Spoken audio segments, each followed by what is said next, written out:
Now, Christians should not be involved in the pagan trappings of Christmas. Santa Claus is not real. We shouldn't be making a deal about reindeer and burning Yule logs. Hello friends, welcome back to this YouTube channel. Let me ask this question. Why do you celebrate Christmas?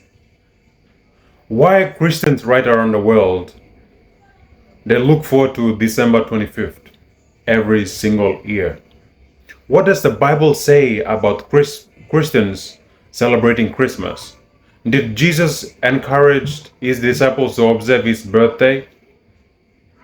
Do we have any accounts of the disciples and the apostles who lived after Jesus' resurrection celebrating Christmas? Absolutely nothing does the Bible say anything about Christmas. In this video, Pastor Doug Batchelor explains the history and the reason why Christians should not celebrate the Christmas. But does that mean that we should just shy away from the Christmas and not celebrate it? Probably it might be a good opportunity to reach out to our family and friends when Jesus died on the cross and Jesus' birth is in their minds during the Christmas day. In this video, Pastor Doug Batchelor explains everything, and I shall add my comments later on. Let us watch this video till the end. Hello friends, Pastor Doug Batchelor here. You know, one of the questions that we get more than any other this time of year is, should a Christian celebrate Christmas? And so I'm going to take just a few minutes and address this very quickly. First of all, there's nothing in the Bible that tells us that Jesus was born the 25th of December. In fact, we can be pretty sure he wasn't born that time of year, mainly for three reasons. One is, you would not have shepherds out in their fields during the coldest time of the year in the northern hemisphere. The climate in Israel is very much like here in Northern California. And around the 25th of December, it is cold, it is wet, there's almost no grass in the fields. And so that's one thing. Another thing is the Caesar would not have issued a tax requiring people to travel the coldest and darkest time of the year to their place of origin so that they could be registered and ultimately pay more taxes. They usually do that when there was crops in the fields. It just was a lot more practical. So it's very unlikely that Caesar Augustus would issue that tax during that time. And the third reason, I think it's probably the best reason, we sort of know when Jesus was born because it tells us in Luke chapter 3 that Jesus was baptized as he began to be 30 years of age. Now there's a reason for that because, well, King David started to rule at 30. Joseph went out over Egypt at 30. A priest could not begin to serve until he was 30. Christ began his ministry around his 30th birthday, and he was baptized. Now, we don't know what that date was, but we do know how long he ministered, and we do know when he died. Jesus died in the spring during the Passover, 3.5 years later. So if you simply count back 3.5 years from when he died, and you know he died in the spring, he was probably born in the fall. So where did December 25th come from? It's pretty clear that it wasn't from the birth of Jesus. Matter of fact, you can read here in the Catholic Encyclopedia, it states Christmas was not among the earliest festivals of the church. Irenaeus and Tertullian omitted from their lists of feasts, and those authors lived in the 3rd century AD. So, up to 400 AD, no Christians were celebrating Christmas around the 25th of December. So what happened? Well, it's really something that's astronomical when you think about it. The winter solstice is around December 21, 22. That means it's going to be the shortest days of the year. The days continue to get shorter and shorter and shorter until you get to the 21st. Then there's like a stable time for about 3 days where you don't really see any change in the days. The days begin to get noticeably longer around the 25th. So all over the Northern Hemisphere, in a number of cultures, that was a time of different celebrations. Yes, some used it for sun worship. Some did it because it was time of agriculture. Some celebrated because the days started getting longer again, and they were just glad that it wasn't going to be getting darker, it was going to be getting brighter. And so even in the Americas, among the Indians in the Northern Hemispheres, everybody noticed the days started getting longer around the 25th of December. So when the church started trying to pick a date to celebrate Christ's birthday, They thought, well, this will be a good time, and we can exploit the fact that many of the pagan nations are taking that time off.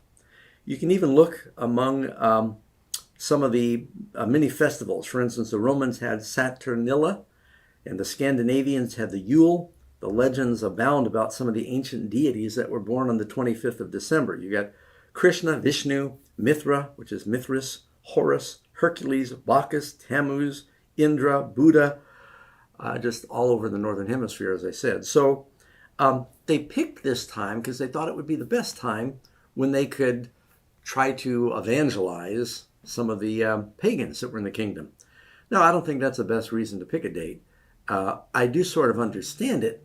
For example, if I'm going to China and I'm doing an evangelistic meeting, we always look at their calendar to find out when can I do a meeting when they will not be working and be able to come.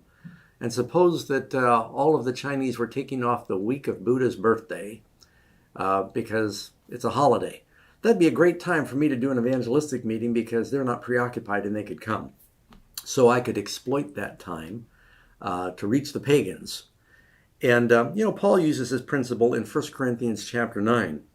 He said, "For though I am free," this is 1 Corinthians 9:19, "for though I am free from all men, I've made myself a servant to all that I might win the more. And to the Jews I became as a Jew that I might win the Jews. And to those who are under the law as under the law that I might win those who are under the law. To those who are without law as without law, not being without the law towards God, but under the law towards Christ, that I might win those who are without law." Meaning I do what I can to accommodate the Jews, to reach the Jews. I do what I can to accommodate the Gentiles, to reach the Gentiles, but I don't break God's law. That's the principle.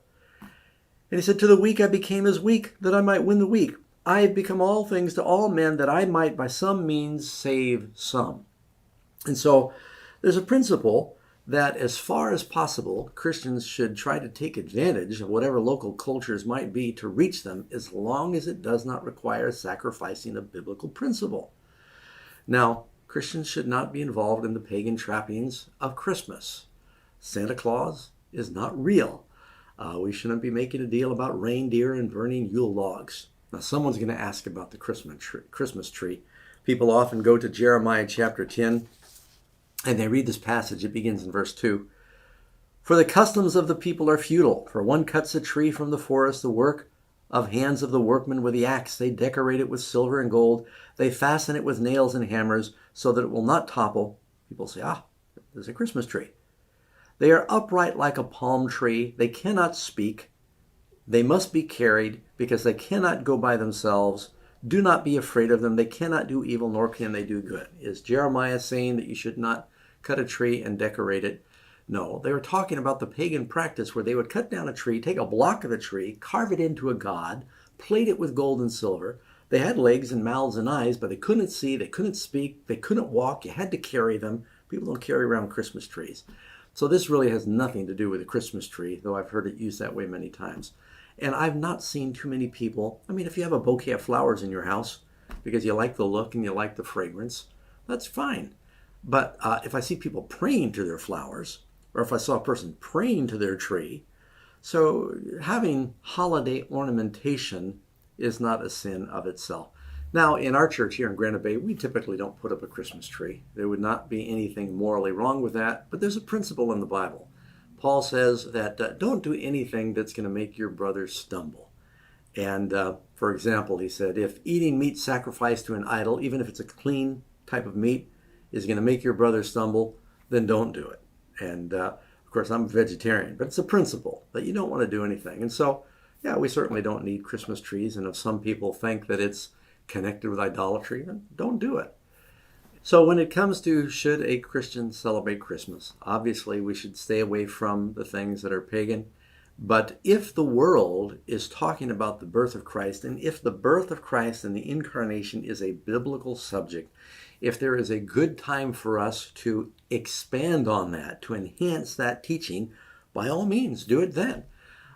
Thanksgiving is a great time of year for Christians to enhance the biblical teaching, to focus on, to expand on the biblical teaching of gratitude and praise. And so if the world is all focusing during this time of year on the first coming of Jesus, what a great opportunity for us to talk about the first coming of Jesus and point them to the second coming of Jesus.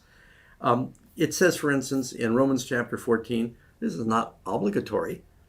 Paul says in verse 5, one person esteems or regards one day above another, another esteems every day alike. Let each one be fully convinced in his own mind. He that observes the day, he observes it to the Lord. Don't do it to Santa Claus. And he who does not observe the day, to the Lord he does not observe it. There's no requirement to remember these days. Now, keep in mind, the word pagan isn't always sinful. Pagan simply means it's a cultural thing. There's a lot of cultural things we do that did not come from the Bible that are not necessarily sinful. But if there's a pagan practice that conflicts with a biblical principle, then you should stay away from that.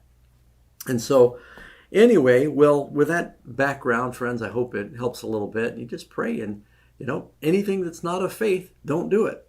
But if in faith, if you can take advantage of this time of year to be a witness to your neighbors, to share gifts, to focus on the first coming of Christ and the incarnation and bring glory to God, by all means, be all things to all men that you might reach more for Christ. God bless you. Hope that's helpful. And keep Amazing Facts in your prayers during this time of year. So if there was ever a day that God has ordained for human family to worship Him and remember Jesus' death, that is the Sabbath day, the memorial of God's creation. From this video we find that there is no account of the disciples observing the Christmas or celebrating it as a remembrance of the birth of Jesus. Neither did Jesus encourage his disciples before he went up to heaven. Friends, let me know what you think about this subject, Christmas. Should Christians celebrate the Christmas, or it's a pagan day, so we shouldn't celebrate it? Thank you for watching this video.